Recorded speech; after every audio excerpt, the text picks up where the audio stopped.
Welcome to The Savvy Scribe, a podcast for freelance healthcare and medical writers who want to start or grow their business. Your hosts, Carol Bush and Janine Kalbach, will help you build a profitable health writing business without having to spend years figuring it out on your own. Now, let's join the conversation. Hey, Savvy Scribes, Janine here today with a quick win for you.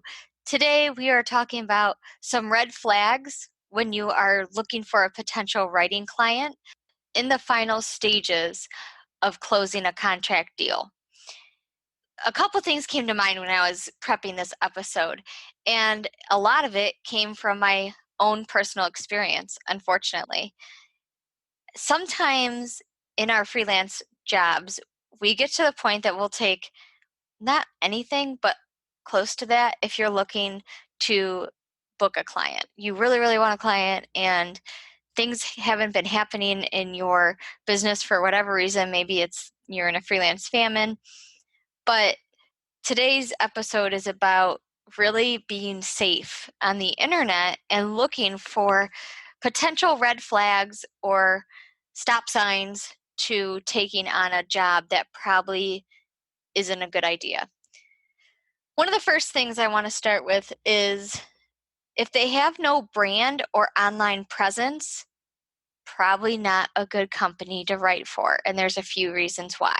So pricing matches their visibility. So if you've never heard of a company, and it could just be because you never heard of them and they are a big company, but if you've never heard of a company and you start to Google them and they don't have a presence on Facebook, LinkedIn, Twitter, any online platform, and their website doesn't even look that great, probably not a company you want to write for. They probably don't have a good budget for content, for web design, for anything, social media or anything like that, because they aren't showing up.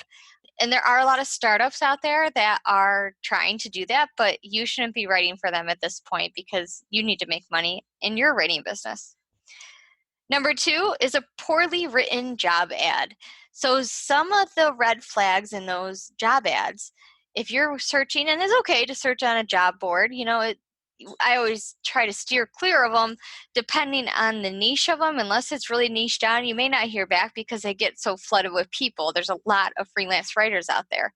So if there's typos in the job posting, you probably shouldn't apply to the job. I understand they probably need a writer, but truly they should know how to write a job description because that's a big thing, especially if they're looking for someone to fill that gap of a writer.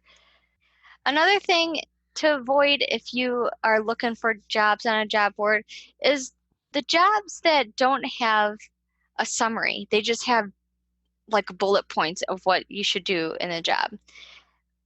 Writers, especially writers for companies, need to have more of a clear, concise job summary.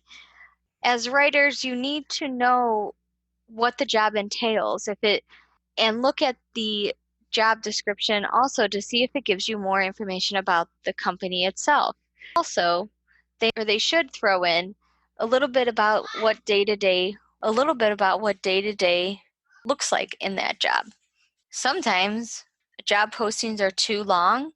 That's not good either. Like if you have a job posting that's way, way, way too long, there's too much jargon, too much wordiness.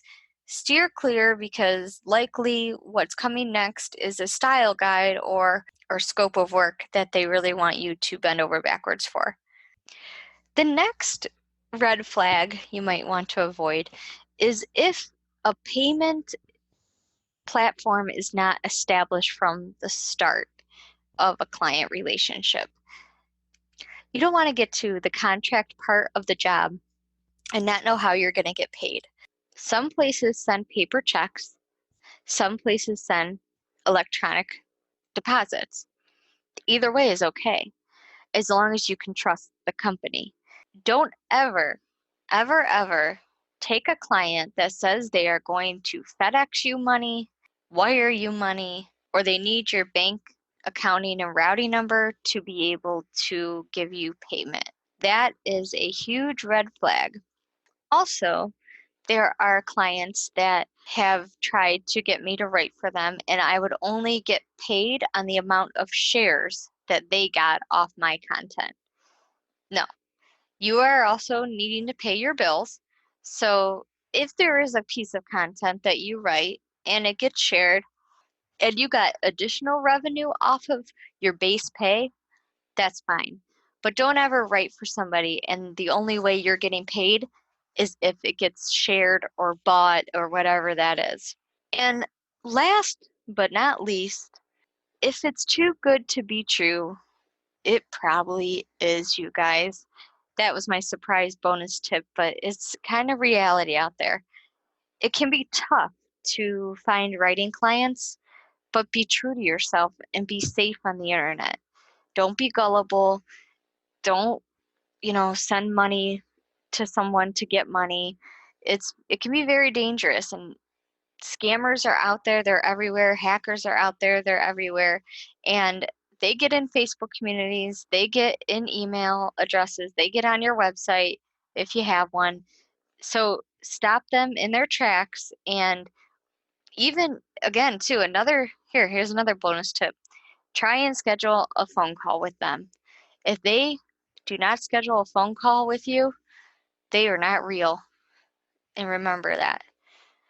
All right, you guys, I hope that was helpful for today's quick win, and I'll see you next time. That's a wrap for today's episode of The Savvy Scribe. Thank you so much for listening. If you enjoyed today's show, we'd love for you to subscribe and leave a review on iTunes or your favorite podcast app. Until next time.